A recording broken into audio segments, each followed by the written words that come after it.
Let me introduce, Lucrezia. Lucrezia is a housing advocate, architectural designer, a serial entrepreneur, and founder of a nonprofit that serves our homelessness and public speaker with over 15 years in the architecture and housing industry. Housing has always been my life calling. So when I was 8 years old, I used to take my chore money and buy pastries and hand them out to the homeless community. It's always been something that I've seen firsthand in terms of socio-equity gaps and that disparity leading to this foundation of home. Because people cannot grow if they're not planted first. And home is where you plant yourself. It's where you have your foundation, your stability, and your security. Welcome to the Investor Financing Podcast, where we interview real estate investors and lenders so you can learn all the secrets to getting your projects funded and scale your portfolio. And now, your host, Beau Eckstein.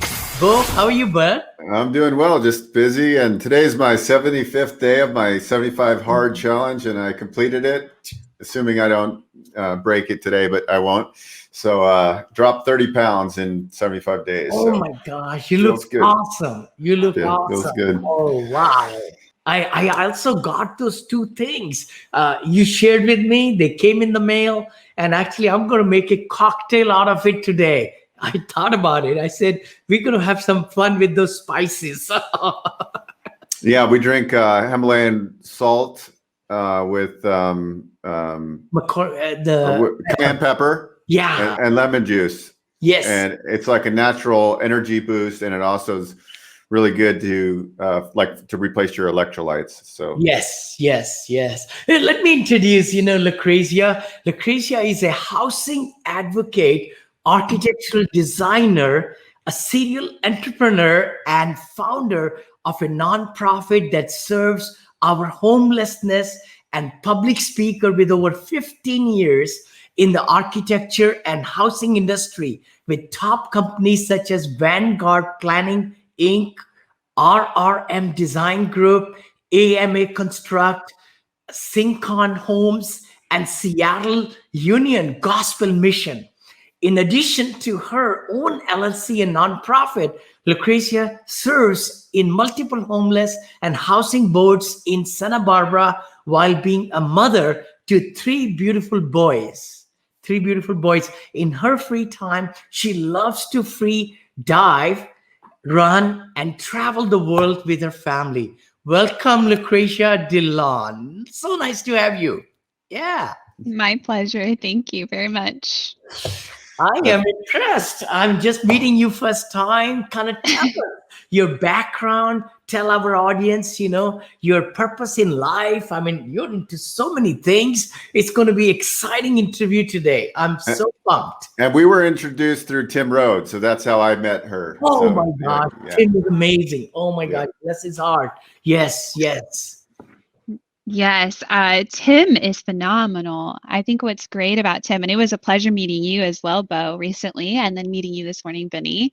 Yeah. What's fantastic with Tim is this idea that every single person has a purpose, and he helps people explore that and then allow that to grow and fruition. Yes. And housing has always been my life calling. So when I was 8 years old, I used to take my chore money and buy pastries and hand them out to the homeless community. It's always been something that I've seen firsthand in terms of socio-equity gaps and that disparity leading to this foundation of home. Because people cannot grow if they're not planted first. And home is where you plant yourself. It's where you have your foundation, your stability, and your security. So it's been pretty fantastic. I had wrote my thesis in school on demographic determinants of health through the built environment, going back since 1920 National Housing Administration laws and how that's still cyclical to today.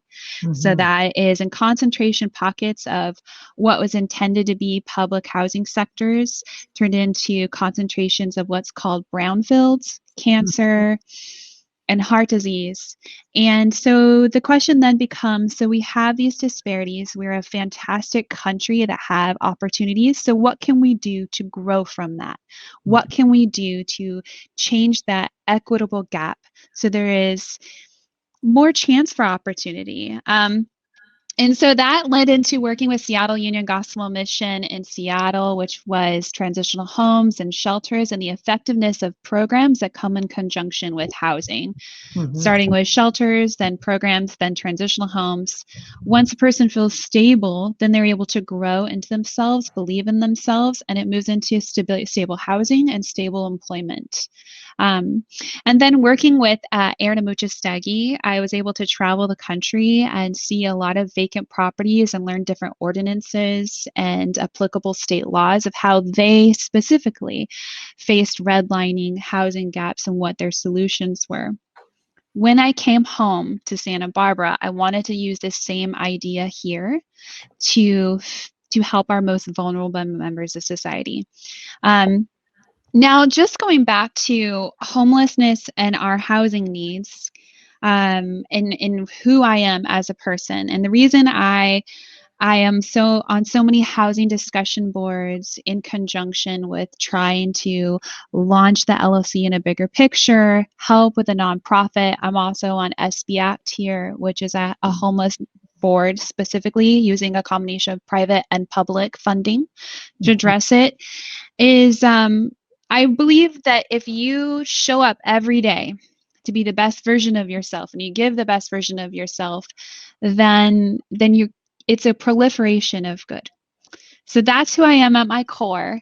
And, since we're talking about homelessness, they just released, HUD just released the most recent numbers for point in time count, and there's over 580,000 counted right now, homeless members here in the U.S. Wow. In the U.S., has it gone up over the years, or Lucrezia, or is it stationary, or it's going down? Well, since last year, it's gone up. There is a general belief, and a lot of states and a lot of cities did a fantastic job in understanding that we have a pandemic. Yeah. So you're faced firsthand with the health disparity for our homeless community. So there was a lot of housing first where they would they'd reach out to our homeless community and they would put them in hotel rooms. But that's not a sustainable solution.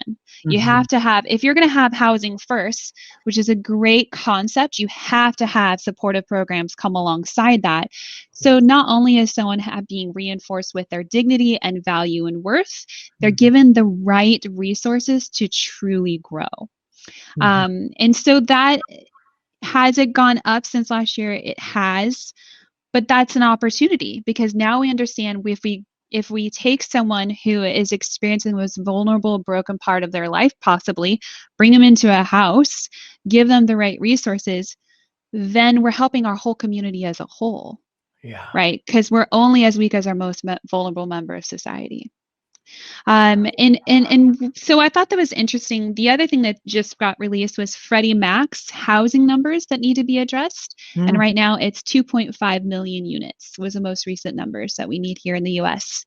Because that's also a huge influence, right, on socioequity gaps, homelessness. It's the housing crisis. When it comes to real estate development, the real aspect that needs to be addressed is supply and demand. For sure. So I just heard the number like 500,000 homeless, right? But the demand is 2.5 million housing. So how is that 5 times more? I'm trying to picture it. Well, people are living a lot more dense than they should be. And so there's that. And then also living way above their means. So you should be only spending 30% of your monthly income on your rent. However, people are spending on average closer to 70%. And then it's even more. Yeah. And it's even on a higher ratio for someone who, say, like in the city of Santa Barbara, where I am, if you make $102,000 annual, you're actually living below the poverty line. Yeah, and by the way, it's crazy. Oh my God. It's crazy. Yeah. Yeah, absolutely. And then, on the same level, you have people who are in workforce housing. I'm technically a millennial. Mhm. I think maybe my life goals are not always the same, I think, with most how people see millennials. But our average income as a millennial, or some people coin us as the missing middle, Yeah. the average is between 45,000 up to 80,000, depending on the local area median income. So Mhm. that's salary. Now imagine if we worked hourly, we would have to be working like 80 plus hours a week to be able to fit that 30% monthly income for our rent.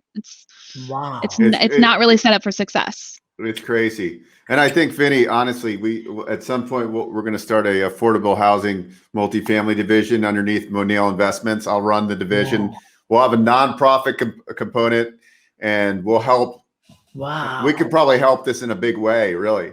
I would Right? love that. I would love that, Yeah. Yeah. Bo. That's a great idea. I know we are now into Monil Senior Living, which is a very big component of our business. But I think Monil, housing Affordable housing. affordable housing will be Yep. amazing. We got it. We got an architect right here, and somebody Yes. that. Got you. I got you. Okay. Okay. But let's dive into Itsy's house. And Vinny, this is Yeah. amazing what she's working on here, because she saw a need for housing and also people that want to, that need to supplement their income. Yeah.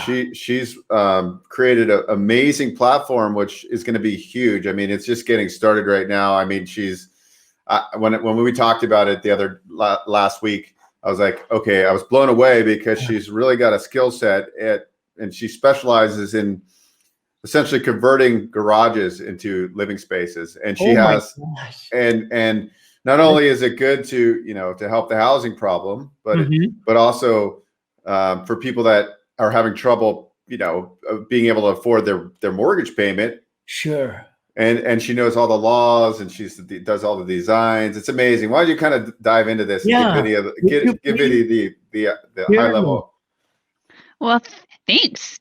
Yeah. So I guess I should start with Is it okay if you ADU. can come closer to the camera? I apologize.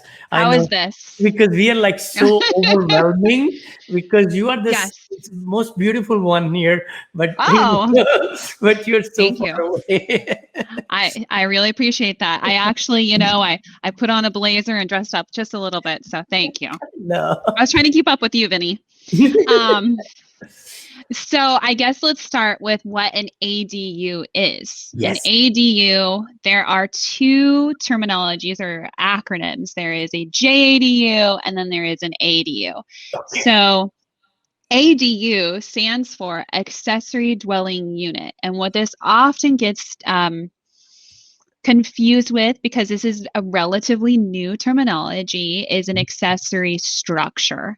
And so basically a JADU is a junior accessory dwelling unit. And so a junior accessory dwelling unit is anything that's under 500 square feet, whereas an accessory dwelling unit is 500 square feet or more, or you could make it even, down to like 350, 250 square feet and call it an ADU, but there is some incentive to do a junior ADU if it's under 500 square feet. And I'm going to try to kind of break this down to a couple brackets here, so it's really digestible for everyone who's listening who does not know.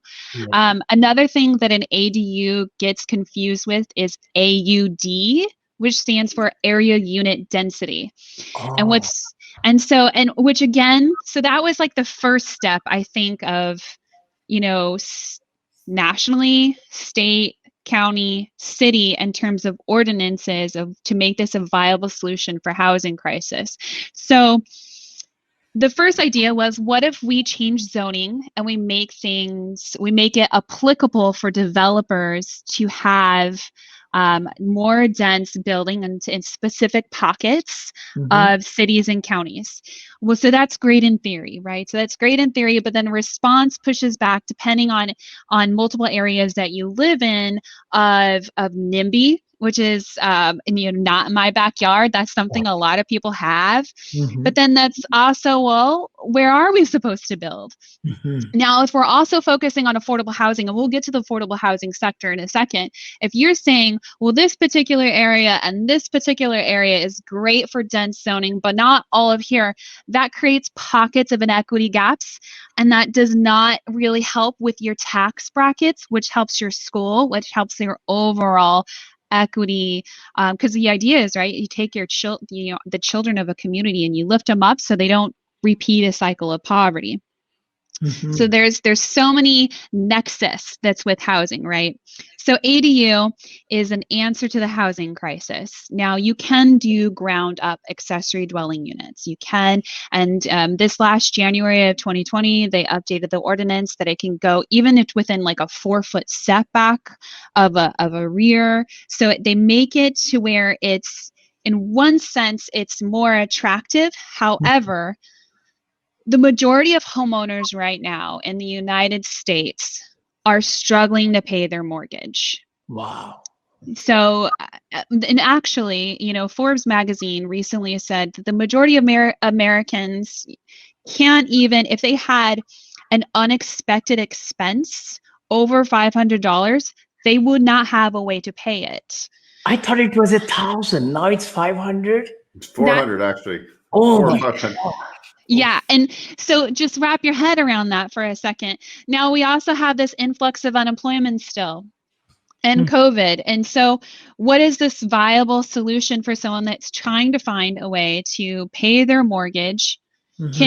They're struggling with even like the bureaucracy, the bureaucratic approach of like, I don't understand this language. And so therefore I do not understand how to even create an accessory dwelling unit. From here, I'll call it an ADU, ADU. Then, so that's one barrier, is the bureaucratic. And the second barrier is financing. So, right. So where do I find the financing? Do I try to see if I have equity in my home? What if my credit score is bad? What if I had already taken equity out of my home just to survive this last year of COVID and I don't have that as an option? And so those were the problems I was faced with. Now, originally, when I started flipping homes, the idea was to take that capital and then to build transitional homes and shelters for domestic violence victims. However, I would like to do that on a faster pace and just trying to wait, and then also competing with a new market where people are moving into Santa Barbara and paying $200,000 over asking price in cash. It's just, that wasn't a viable option. So then it came down to, okay, right now, Regional Housing Needs Act, there is a new cycle that was just released. I think it was a few days ago. And so it is, in the city of Santa Barbara alone, it's 8,000 units. We did talk about, on a national scale, it's 2.5 million. Yes. A lot of people have existing garages. Yep. And a 1-car garage can be turned into a studio. A 2-car garage can be converted into a 1-bedroom, a really nice size 1-bedroom. And a 750 square feet can fit 2 bedrooms easily, like a 3-car garage. And not only that, you have, once you go under 750 square feet, you bypass a lot of applicable building taxes, which is another equitable way for a homeowner to convert it into an accessory dwelling unit. So that eliminates up between $15,000 to $50,000 of administration cost. Oh, wow. Just by staying under 750 square feet. Plus, there is the fact that once you build an accessory dwelling unit detached, and a lot of, God bless people who are doing a lot of prefab ideas, that's great. But a lot of people, they need to understand, whenever you're doing something detached, you're going to have to do a soils test. You're going to have do foundation. There's the structural walls. There's the roof. It's going to cost a lot more, and it's going to take a lot more time. Whereas if you have a garage and it's structurally sound, then it's just a matter of damp proofing the slab, altering the foundation, bringing the insulation in for the existing walls that are already there, both in the walls and the roof, creating an egress door and some windows. And so that's where Itsy was born. So Itsy House is born with that concept of taking what you have here and now and applying that to be a solution for a very big need. And through Itsy, it's everything from design to permit to construction and financing. Oh, wow. So all in one place, we made it easy so that it eliminates the barriers of the bureaucracy of trying to figure out, well, what is state ordinance? What is county ordinance? What is city? We take care of that. This is what I do in my sleep. Mhm. And in addition to that, the financial barrier, now that's broken down into low monthly payments. And the homeowner can even choose to break that down over the course of 12 years. Even with a low credit score, they still work with homeowners to find a viable, affordable monthly cost. And then they can start bringing in a tenant.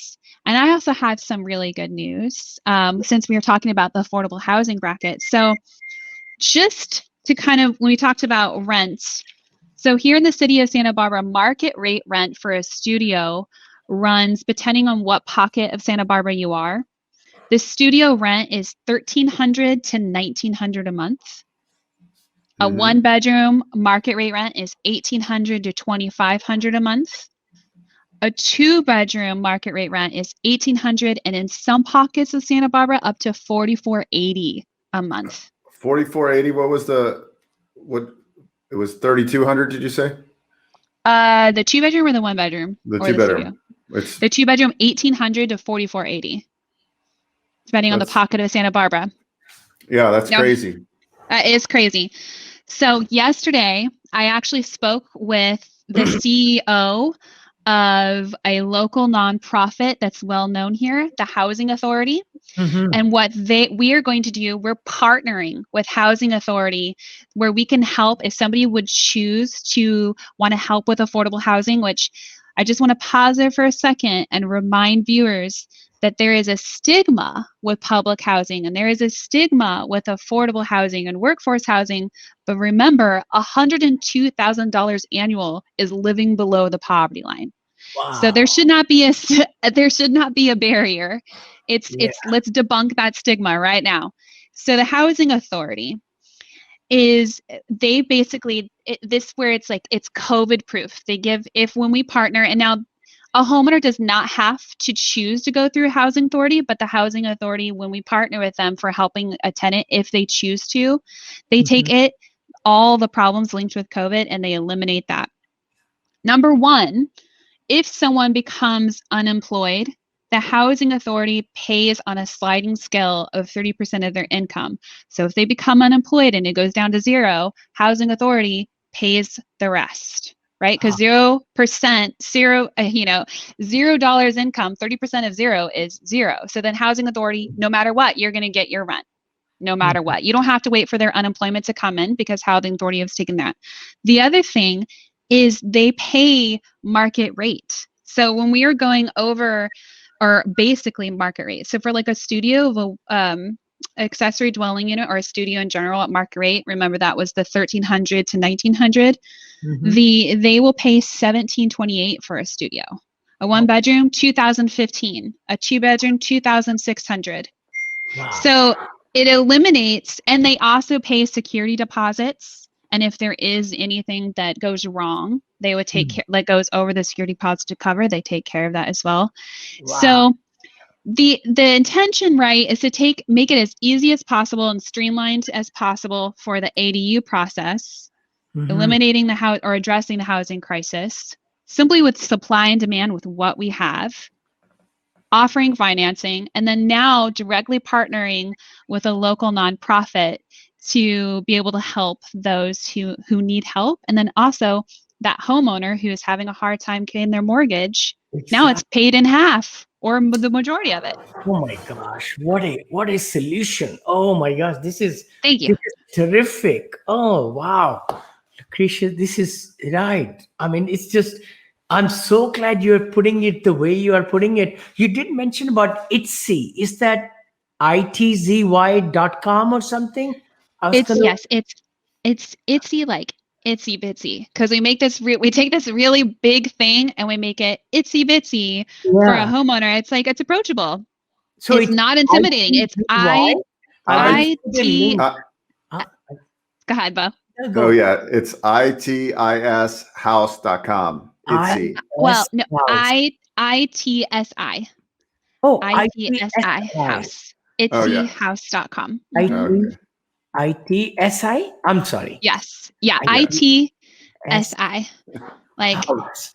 like House. igloo, Tom, Sam, igloo. There, I think I did it. IT. There we go. Is it the correct one? Yeah. That is the one. Yes, it is. IThouse.com. All Yes. right. Yeah. And we also, when we sit down and we show the floor plan to the homeowner that is converting their garage, Yeah. it meets all of the code standards. We're meeting with the city and we're going to give them the option of acquiring some data behind it so that they can address, because of the ordinance that was passed last year, Yes. ADUs can impact that RENA number that the city has to meet, or so they don't lose any of the tax incentives that come along with meeting those demands. Yes. And in addition to that, we give material boards when we sit down with the homeowner so they can make it their own. And it restores dignity to whoever's living in this, because there's that idea of like a converted garage. What does that look like? We did the ones that I'm doing right now. They're like high-end studios and apartment buildings that look great and have autonomy, and it's fantastic. Oh my gosh. We're going to bring you back again. I'm telling you. And maybe we'll show the slideshow also on the show in StreamYard, which we use, to do this whole production on Fridays. And then we also make a podcast out of it on the YouTube as well as iTunes, Stitcher, like that. So, no, that'll be fantastic. I think it'll be great, maybe in a couple of weeks or 3 weeks, we could do a follow-up and you could share some of the pictures. I really believe, I'm an engineer myself. It's really getting my mind going, and to be able to really help everybody. It's a win-win-win situation. Yeah. Exactly. And as an investor, we're always pushing rents and doing things, right? Because that's our business, right? Yeah. But at the end of the day, I think there is some solutions on multifamilies to convert some of the existing garages to more housing, and being smart about it, and then partnering with a housing agency. So you're getting great rents and you're also doing good for society. Right. And I think there's ways to really implement strategies for developers like yourself, Vinny, right? Like that you can also have a component that's going to help a lot of people. So, and I think this is kind of the conversation we had today, that there are options, and maybe it's, somebody that's struggling and they don't want to move from their house. So maybe converting their garage, right? Because they're going from making 150 grand a year, but they're in a high cost area, and they're like, okay, well, how am I going to retire? Because I still have a $4,000 mortgage payment. Right. Well, what if I convert my garage and I could get $2 grand a month in rent, and now it's offsetting my mortgage? So there's a lot of ways to help people. Sure. And this is just, it's a huge, that's why we've been talking about it. ADUs are just like the hot topic, just like senior living, right? Like, 10,000 baby boomers a day are turning 65, right? Correct. No, I was going to say that now, are these only for garages that you do it, or people can put them in the backyard also? That's my next question. I will get there, but okay. I'm not offering that service quite yet. Okay. Now I do create it's called detached ground up accessory dwelling unit. I can do that. That's not a problem, but I'm focusing on the garage conversion currently because I feel like that is the most accessible with the minimal impact on the environment. Surely. Because it's less resources, less energy, and less materials. And probably cheaper and to build it the way it should be. And any kind of, I don't know, if you want to share some numbers as to 750 square foot garage, what might be range of cost if a homeowner is looking at? Would you like to share that? Yeah. Yes. Yes, I can. Absolutely. So let's talk time first, right? Because time is money. Yep. If you have a detached ADU and you're doing it ground up, you're going to make fantastic rent, and you'll probably pay it off in 14, 20 years because you'll have that income. But let's also talk about the time to build that. So first it's going to be you have to get a survey. Yeah. And then that survey will probably be a month, and that will cost you like $4,000, $2,000 to $4,000, depending on how good and quick they are. Then you're going to need to get a soils test. That's another $2,000, $3,000. Yeah. Then you're going to need to do your permit and your plan set. Yep. Now, all of that is fantastic. When you're doing it from the ground up, your structural engineering that comes in tandem with your architectural sheets, it's going to be a lot more intensive because you're not just taking an existing wall, an existing roof pitch, and then adding a window, and then maybe adjusting a shear wall and adding an egress door. You're doing the whole ground up. So that is going to delay what if you had an existing garage and I do a floor plan and the keynotes and some structural, I can have that done in a week. If I am doing a ground up ADU and the details needed for the shear wall and the roof, and then the structural engineer comes on, that 1 week has now changed to 2 to 3 months. Yeah. Now, the good news is once you submit your permit to the city by law, they have 60 days by law. Now, a lot of counties and cities and states are trying to get out of it by saying it's not incomplete. That's why you have to have someone who knows what they're doing that comes in and says, no, this is complete, and you have to obey the law of 60 days. So there is that. Now, going back, so all in all, a detached ADU from the ground up, you're looking about 6 months before you build.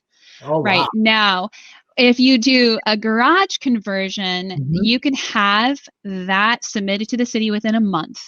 I see. Right. And then you've got 60 days for them to approve. And then about 40 days is what the last 400 2-car garage to convert that into a garage that took. Now that was, again, you're getting a few framing and plumbing and electrical and sheetrock. And so in terms of cost, you're going from ground up, your cost right now with the increasing construction on average between permit design and construction labor and materials, you're looking at like $500 to $600, $650 per square foot. Whereas if you do a garage conversion, that's just slid down between $300 and $400. Oh, okay. So it is. So you cut your cost in half. $300 per square foot still. Even though we have the walls and the pitch roof and a foundation, it's the garage, right? So it's got slab and everything. Yes. Still that much. I was saying, okay, that's where I may have some, because I'm building luxury senior living, just to let you know, luxury senior living ground up construction with $150 per square foot. Where? Where? That's fantastic. Florida. Oh, Florida. All over. Okay. I am really curious to see the labor and materials cost of Florida for a case study.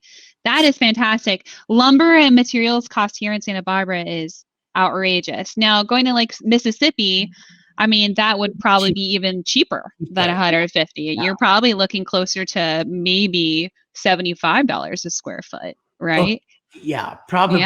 Probably. No, you're right. So what these numbers you shared with us are for Santa Barbara, then I should qualify that, right? Yes. Yeah, and they're for a high-end finish. High-end finish also. Yeah. It's so. Yeah. I think in different markets you got to figure out what's going to make the most sense. Totally. Yeah, because that's really when it comes down to it. But at the end of the day, right? Like if you can, when you're looking value at, engineer it. Yeah. Exactly. Yeah. Right. No, this is amazing. I'm so glad, you shared that with us. And, we'd love to have you back. I know it's almost on the half hour, more than half hour. How can people reach you, right? The crazy. Yes. Yeah. You can reach me at itsyhouse.com, ITSI house.com, and I'll make sure I get the email. Yeah. You can also you can follow me I'm on Facebook and Instagram. Just look Lucretia De Leon and we'll connect, because I feel that the best way for us to make good is by finding people where they are, work together, and be a catalyst for change. And that just requires, like, the first step is just being courageous enough to go for it. So for sure. I'm honored. Thank you for sharing this place. No, thank you. Thank you you. so much, Lucretia. It was such a pleasure having you. And we'd love to have you back, maybe in a month or so, let's say. And we'd love to show some slides so that, our audience can kind of see. And then Floor maybe plans. more, Yeah. The floor plans. Yeah, that'll be amazing. Because what the service really is, it's turnkey. Like Yeah. you could go ahead and do Exactly. this yourself, but it's going to be a pain in the rear end. Exactly. Versus like getting something done the right way, getting the right contractor, getting the right floor plan. Exactly. And time is worth money, like you said. W2 people, all like professionals and everything, they cannot take time away, but you have a proven path that you'll be able to lay out from A to Z and get it all done, within that time period. So that's exciting, very exciting. No, thank you so much for taking the Thank you. time to be with us today. And God bless you. And we'll see everybody. Beau, any last comments, buddy? Look forward to having, come back next week, next Friday. Please remember it's 9:30 Pacific or 12:30 Eastern. Every Friday, Vinny and Beau show. We love to meet you. And please comment, give us ideas if you'd like us to bring some great guests on the show, and we do it for you. So thank you. Thank you for joining us today. Thank you. God bless you guys. Thank you. God bless you.